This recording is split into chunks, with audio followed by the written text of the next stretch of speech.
Love this photo.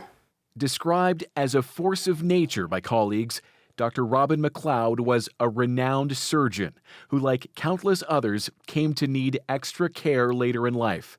Her daughter Stephanie Fauquier is just thankful her mother got to spend those final months at home. The caregiver burden is real and true, and we were lucky that we could pay for it, but otherwise it would have been a big problem.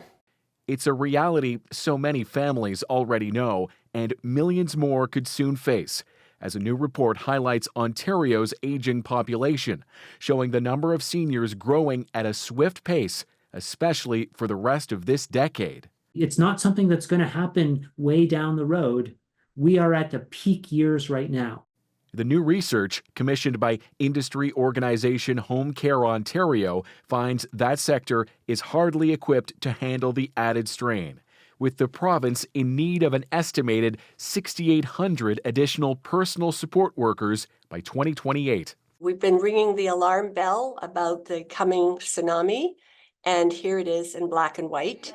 The mid-20th century baby boom is being felt now almost everywhere, with the greatest share of older Canadians living in Quebec, New Brunswick, Saskatchewan, and BC. In Ontario alone, advocates are urging the province to spend hundreds of millions more annually on home care or risk seeing hospitals bear the brunt.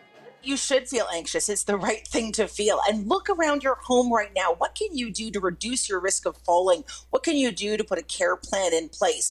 Everything was really hard to navigate. Fauquier took handwritten notes to track her mother's care, a painstaking process that more Canadians will soon encounter. We really need to think about the changes in our population. There's going to be more and more people over 75 and fewer people who can care for them.